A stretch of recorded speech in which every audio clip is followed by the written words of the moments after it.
Queridos amigos fraternos, com alegria estamos nos dirigindo à sua presença, em nome do amor fraterno do Cristo, de Deus, com o ósculo de nossas cordiais saudações. Com esses sentimentos, desejamos a todos que nos assistem pelas páginas do Facebook, do YouTube e demais meios de comunicação virtual, em nome do Centro Espírita Paz e Amor, que recebam a nossa elevada estima e consideração, com votos de muita paz. Hoje, dia 3 de novembro de 2020, data em que se promove o chamado Novembro Azul, conscientização sobre a prevenção e o diagnóstico precoce do câncer de próstata, tanto como também se recorda com emoção e respeito aos queridos amigos que já transitaram pelo planeta de provas e expiações e que agora estão na pátria de origem, onde recebem com alegria as preces e carinhos daqueles que ainda cumprem a missão evolutiva nessa terra, oportunizando-nos a aproveitar a programação memorável desta terça-feira, nessa casa de paz e amor, para mais um encontro com o Senhor da vida. Recorda-se nessa ensancha, nesse santuário da vida, ainda que timidamente, a casa do caminho da antanho, edificada pelo apóstolo Simão Pedro, porque esta casa, que agora nos abriga, está chancelada pelas sementes que caíram em terra fértil, pela árvore frondosa plantada pelo querido e operoso patrono, o professor José Rampazzo, diante das sementes de outrora que floresceram no estudo da Boa Nova, o Evangelho segundo o Espiritismo, na prática da caridade que se faz a doutrina com a sua divulgação. Com este prólogo, façamos então, amigos queridos, a nossa prece inicial, cada um abrindo o seu coração, mentalizando a figura amorosa do homem de Nazaré, porque cada um de nós tem uma forma de se identificar, de buscar a luz da vida, e algumas pessoas costumam mentalizar uma luz branca, azulada, para pacificar o seu corpo, tranquilizar o seu espírito. Outras gostam de pensar numa imagem do divino Galileu, como é o meu caso, desse que vos fala. Então, mentalizamos a figura amorosa do homem de Nazaré. Fechem os olhos se desejarem, não é importante, importante é a alma estar conectada. Mas o homem de Nazaré tinha cabelos longos, caído nos ombros, à moda nazarena, vestia uma túnica branca, tecida de alto a baixo, sem costura, como se representando uma unidade de amor, porque é assim onde reina a trindade do Pai, do Filho e do Espírito Santo. O mestre tinha um olhar penetrante, quiçá a razão de sua presciência, sempre indo ao fundo das almas dos viajores, motivo de dizer a Pedro que ele haveria de negá-lo por 3 vezes antes que o galo cantasse. Iluminado pelos nossos corações e na luz do Rabi da Galileia, respiremos agora profundamente para levar o oxigênio novo aos pulmões, retendo um pouco e depois exalando o ar já renovado. Repita o exercício e elevem os pensamentos ao amado amigo de todas as horas para que nos abençoe e auxilie a deixar de lado momentaneamente as preocupações, as ansiedades e as aflições do bom combate da luta diária, porque esse é o momento do sublime encontro com o Pai Celestial, consciente de que o Divino Jardineiro é o caminho, a verdade e a vida, e ninguém vai ao Pai senão por Ele. Assim, em nossa singela prece, rogamos que esses momentos de estudo sejam a luz que ilumina nossos propósitos em direção aos páramos celestiais, pedindo também, Mestre, esteja conosco agora e sempre. Queridos amigos, vamos agora meditar um pouco sobre o Evangelho da noite, que está destinado a cada um de nós refletir. É sobre a fé religiosa, quem é que tem, quem é que não tem, porque a humanidade e várias seitas têm dificuldade de entender esta fé religiosa e esta condição de ser inabalável. A lição que estamos examinando está contida no Evangelho segundo o Espiritismo, no capítulo 19, nos itens 6 e 7, e no preâmbulo da fé que transporta as montanhas. concitando os estudiosos a bem entenderem a fé religiosa na sua condição de inabalável. É sob esse arrimo que os profetentes da doutrina do cristianismo redivivo aprofundam agora o bisturi de suas análises sobre o tema em apreço. Ora, sob o palio da proposta em exame, e nas lições missionárias, os missionários de Jesus, sob o seu comando de amor, assegurando que não nos deixaria órfãos, nasceu a promessa de Jesus, que foi cumprida no dia 18 de abril de 1857, com a alvorada do Livro dos Espíritos, lançando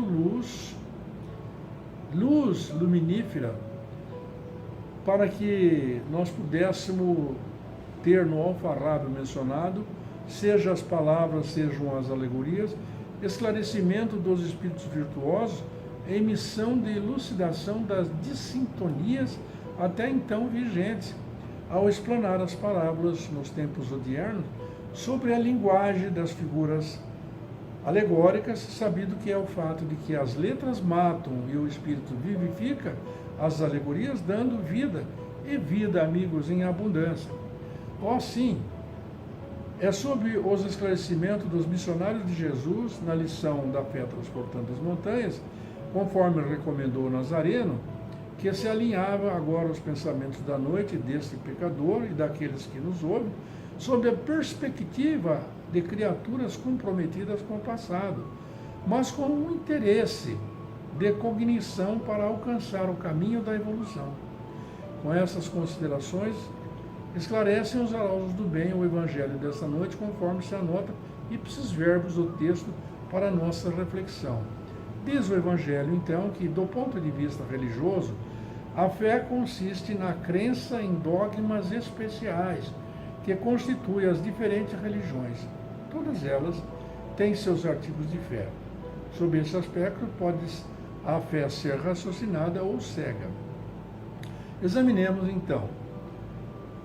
Nada examinando, a fé cega aceita sem verificação, assim o verdadeiro como o falso, e a cada passo se choca com a evidência e a razão.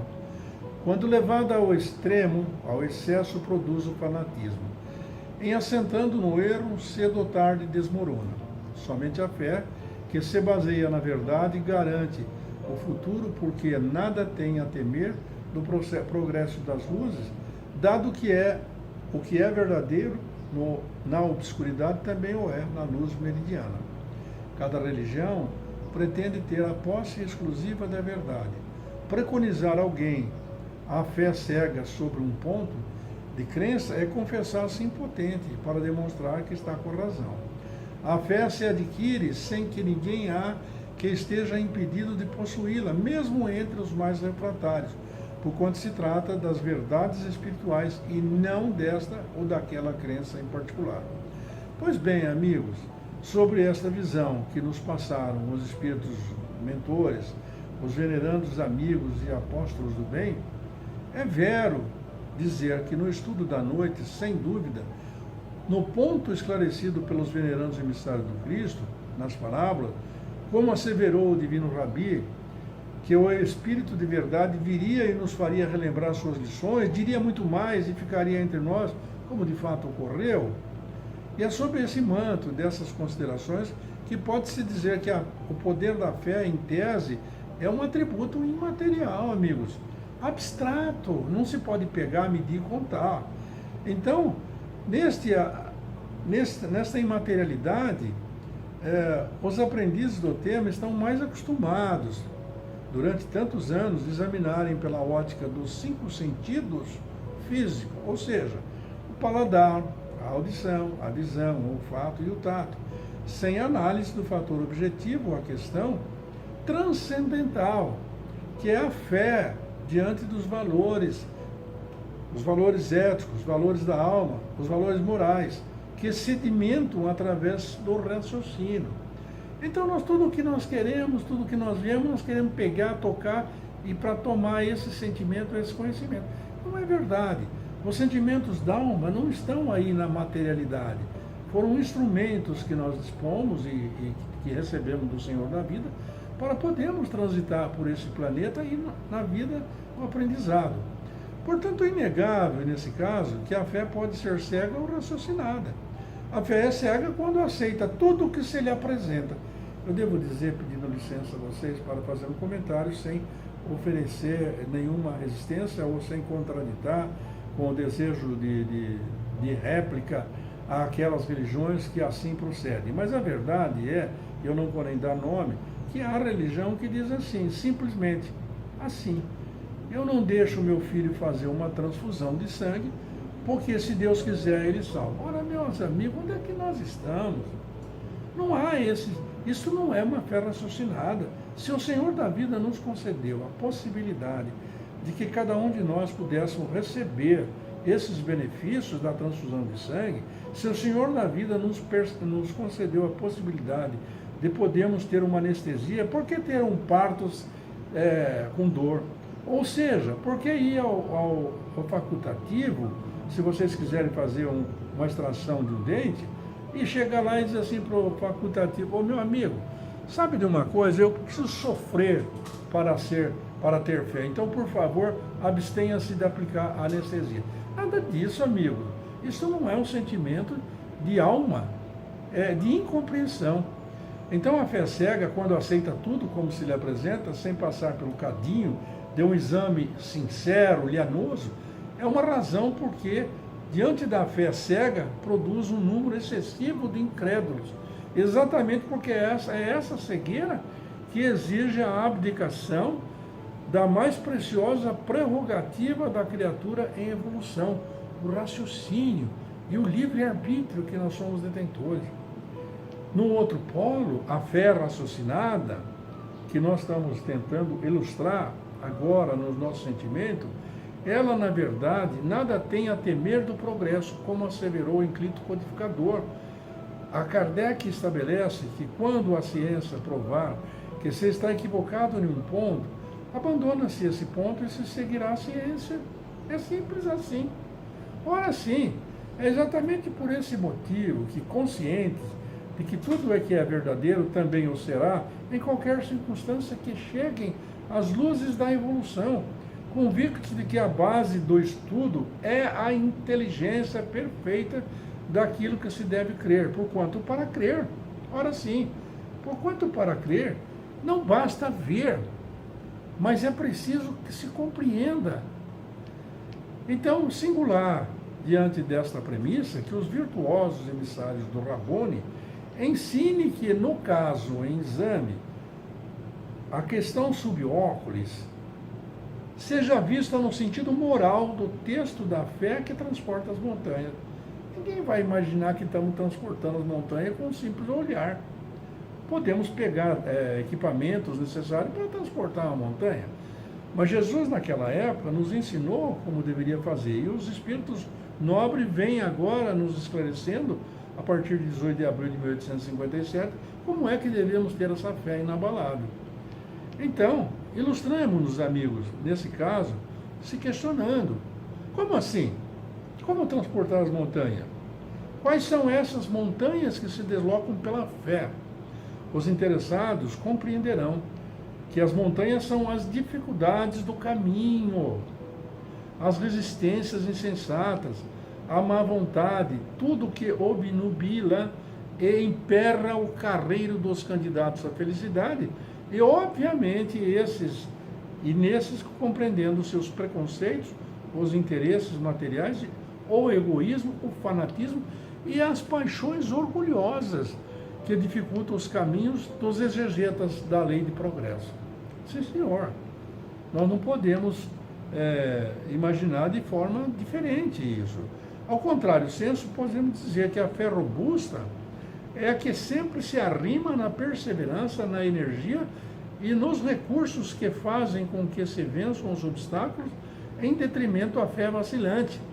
Esta fé vacilante é geradora de incerteza e de hesitação, como pedras no caminho, que tem que se remover, sem o que a fé dúbia é dúbia e será dúbia, pois não se procura os meios de vencer as dificuldades, porque entende, acha e acredita que possam vencer, que não se possa vencer, chegando mesmo até os muros da incredulidade, como disse Jesus.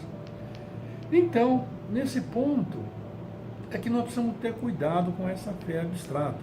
E é sobre esta ótica que é crível a gente se debruçar agora sobre o relato do evangelista Mateus, no capítulo 17, versículo 14 e 20, quando ele estabelece assim: quando ele veio ao encontro do povo, um homem se lhe aproximou, ele, lançando-se de joelhos aos seus pés, disse: Senhor, tem piedade de meu filho, que é lunático, e sofre muito, pois cai muitas vezes no fogo e muitas vezes na água.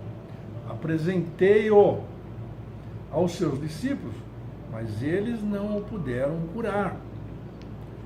Prestem atenção, amigos, como é importante isso. Jesus respondeu dizendo: ó raça de víbora, quer dizer, fazendo uma demonstração àqueles que não acreditam, que não têm uma fé segura.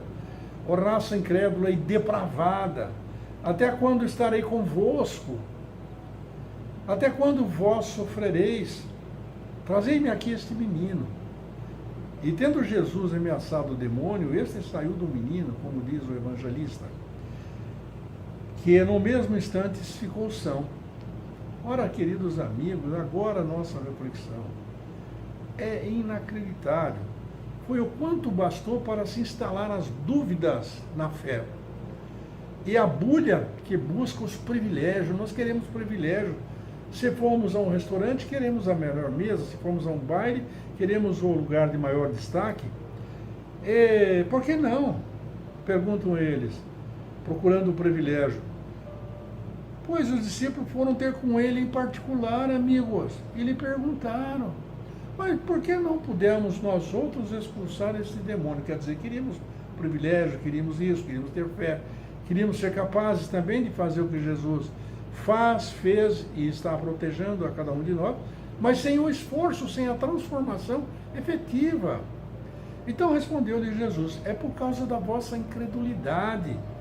Pois em verdade vos digo, se tivesseis a fé do tamanho de um grão de mostarda, diríeis essa montanha: transporta-te daí para ali, e ela se transportaria e nada vos seria impossível. Ora, amigos, reflitamos, que não se engane a rasa filosofia dos estudiosos, porque, sim, os discípulos andavam com o mestre, tudo assistiam aos milagres que ele fazia, e tudo ouviam das lições e ali na clareza, convidando-os para guardarem a fé raciocinada, a fé que remove as montanhas, a fé no eterno, sendo deficiente o questionamento que fizeram a Yeshua. Eu vou dizer para vocês, apenas para esclarecer aqueles que ainda não se lembram ou não se recordam, Yeshua era o nome atribuído a Jesus, o Mestre querido, na sua linguagem da sua terra. Meu Deus, amigos, como então sedimentar a fé? Como você pode ter fé, como eu posso ter? A fé que está sob nossos olhos, seja na vida, pela pluralidade das existências, que reencarnamos tantas vezes quanto precisamos para acertar os nossos desiderados, seja na fé inabalável das reencarnações, convencendo as criaturas em trânsito pelas estrelas, que são e serão para todo sempre filhos do Eterno. Como convencer essas criaturas? No manto deste questionamento, que responda à consciência do justo, porque o ponto nodal subexame parece à saciedade, apesar das imensas dificuldades no rosto ou no gesto de bravura, reside as transformações e o esforço hércules para promover a mudança para o homem de bem, como ocorreu com Paulo de Tarso. Ora, será que Paulo de Tarso não foi absolutamente, não teve problema, não teve dificuldade? Lembremos-nos que Paulo de Tarso, antes de se converter ao cristianismo, nascido então na cidade de Tarso, na Cilícia, era um judeu que cresceu à sombra da mais perfeita tradição judaica. E como Saulo de Tarso, perseguia com sofreguidão os discípulos de Jesus nos arredores de Jerusalém. De fato, o exemplo da fé inabalável do apóstolo Paulo depois de transitar, ainda que fosse casto, ele transitou pelas vias das dúvidas que nos acerca todos até hoje. E da crueldade, ele mandou matar. Chegou ao extremo da perseguição aos cristãos, tanto que fora a Damasco para matar Ananias, quando teve um encontro com o divino mensageiro do Pai Celestial na estrada de Damasco. Modificou então o seu comportamento pela fé inabalável e raciocinada no arauto do bem. E quando iniciou o seu apostolado, que ninguém se esqueça, para levar a boa nova a todos os rincões até então conhecidos, demonstrou no ápice de sua transformação, da sua fé, dizendo com toda a emoção de sua alma, conforme anota-se nos seus escritos, entre aspas, diz ele, morro todos os dias, como nós morremos quando nos entregamos nos braços de Morfeu para o repouso do corpo físico. Morro todos os dias e é por isso que eu vivo. Renova no dia seguinte as oportunidades para escrevermos no livro da vida, nova página da nossa existência. Mas, diz então Paulo apóstolo, morro todos os dias e é por isso que eu vivo.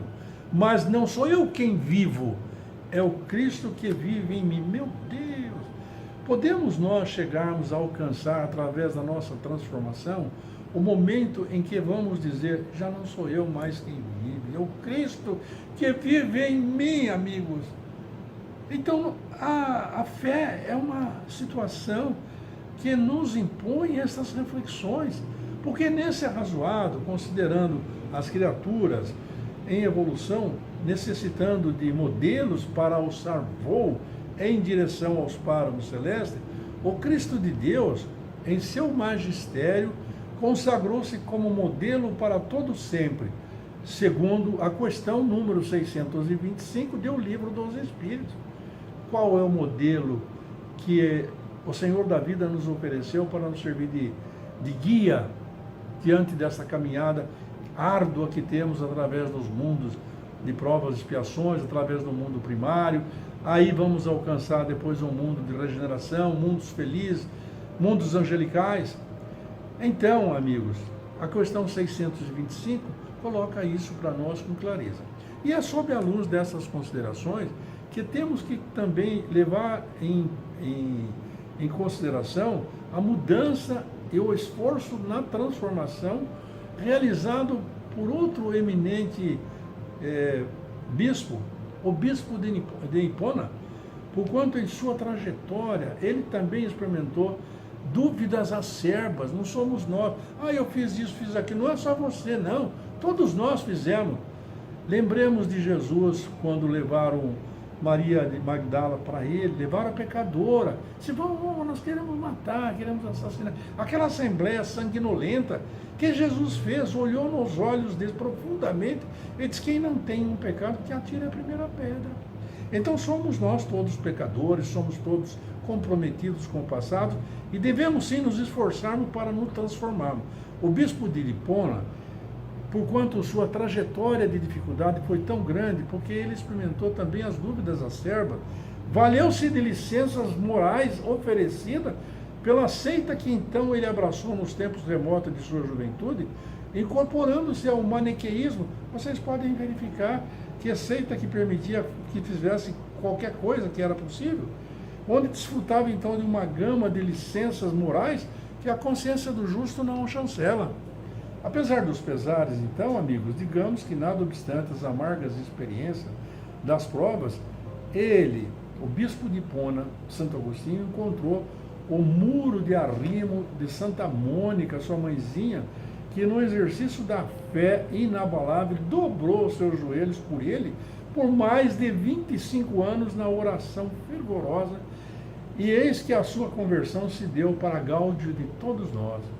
Hoje, Santo Agostinho, o bispo de Hipona, considerado um virtuoso pela sua transformação para a fé raciocinada, é um dos espíritos nobres que milita nas hostes do bem e, entre as ações beneméritas, auxiliou no Pentateuco Espírita, entre as regras basilares inscritas na questão 918 sobre o homem de bem e na questão 919 o exame de consciência, questões que estão escritas no Livro dos Espíritos, argamassando os exemplos do exercício da fé inabalável. Quer dizer, o caminho que cada um de nós deve percorrer para alcançar essa transformação de poder dizer que não sou eu mais quem vivo, mas o Cristo que vive em mim.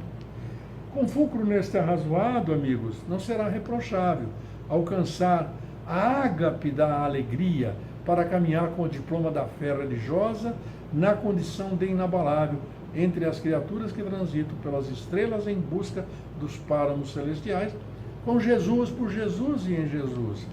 É sob esse manto dessas considerações que se podem conjecturar que as criaturas do Senhor do Universo, criadas simples e ignorantes, como bem sabemos, hoje dispõem da bênção da fé para raciocinar sobre a promessa inscrita no Consolador, realizando as modificações e esforços inauditos para entender a fé religiosa como condição inabalável da existência, onde todos os filhos da consciência cósmica são merecedores desta láurea, a fim de que se chegue ao júbilo da felicidade. Enfim, queridos amigos, em tábula rasa, é despeciente interrogar o divino rabino porque não consegue curar ou não se consegue melhorar. Claro que podemos melhorar, eu estou melhorando, você está melhorando. Quantos nesse mundo de Deus não estão melhorando? A humanidade, amigos, o pessoal tem mania de dizer que vai mal, obrigado. Não vai mal, não. Para mim, eu entendo que a humanidade vai bem, obrigado. Está sob a governança de Jesus. Tem conversa esse que vai mal, porque tem gente que rouba, que engana. Não tem importância, sempre teve isso em toda a história da humanidade. Mas quantos hoje, numa população mundial de 7 bilhões e 600 milhões de pessoas, não estão melhorando? Vamos olhar só a chuva que cai sem olhar o benefício que ela traz? Aonde é que nós estamos, amigo, com a cabeça? Então, enfim, em tábula rasa, é despeciente interrogar ao divino Rabi por que não conseguimos curar, por que não conseguimos melhorar, sabendo que o Senhor do Universo, inteligência suprema, causa primeira de todas as coisas, a nenhum dos que recebem essas lições podem pretextar ignorância, excusando-se da falta de conhecimento sobre o tema, ou obscuridade no sentido das parábolas, ou das alegorias empregadas pelo Messias.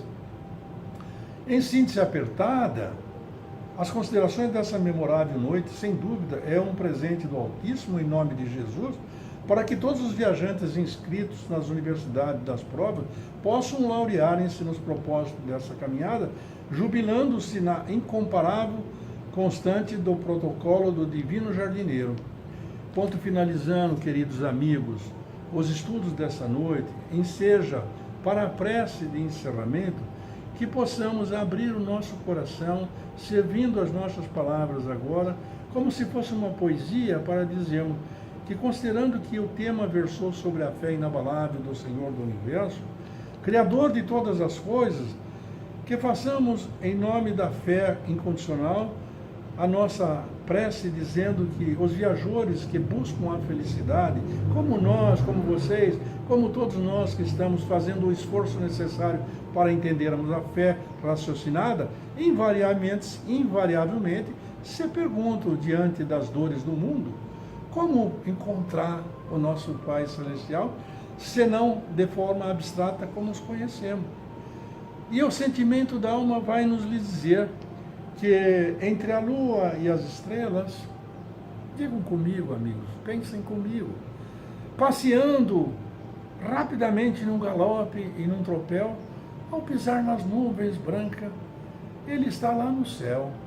Todo dia existe Deus num sorriso de criança, no canto dos passarinhos, num olhar ou numa esperança, na harmonia das cores, na natureza esquecida, na frescaragem da brisa e na própria essência da vida, tanto como no regato cristalino, pequeno servo do mar, nas ondas lavando as praias, na clara luz do luar ou na escuridão do infinito, todo ponteado de estrelas, na amplidão do universo, no simples prazer de vê-las, também se verá o Criador. Assim, amigos, nos segredos desta vida, no germinar da semente, nos movimentos da terra que gira incessantemente e no orvalho que cai sobre a relva, ou na passarada que canta e encanta, sem também no cheiro que vem da terra, e o sol que se levanta, o eterno também se encontra. Nas flores, amigos, que desabrocham nesta primavera, perfumando toda a atmosfera, ou nas folhas novas que brotam, anunciando a presença do Senhor da vida, também se sente que a divindade é a paz, a esperança, o alento do aflito, o Criador do universo, da luz, do ar e do infinito. Meu Deus, sim, meu Pai, Tu és o celeste e eterno como uma poesia, perene e divinal, de tal sorte que, sendo a essência da vida, é o descanso da morte, porque não há ida sem a volta e nem há volta sem a ida. Em verdade, a morte não é a morte, é só a porta da vida, porque no ciclo da natureza, nesse ir e vir constante, no broto que se renova na vida, que segue adiante, em que semeia a bondade, em quem ajuda o irmão, colhe a felicidade cumprindo a sua missão. Do mesmo modo, queridos amigos, no suor de quem trabalha, no calo duro da mão, no homem que planta o trigo ou no trigo que faz o pão, eu, você e todos nós podemos, sim, encontrar Deus pulsando em nossos corações. É nesse sentimento da alma, amigos, que podemos dizer, finalmente, que todos nós somos capazes de nos esforçarmos para nos transformarmos em um homem de bem, buscar a fé raciocinada para podermos viver e transitar por esse caminho que nos levará aos páramos celestiais.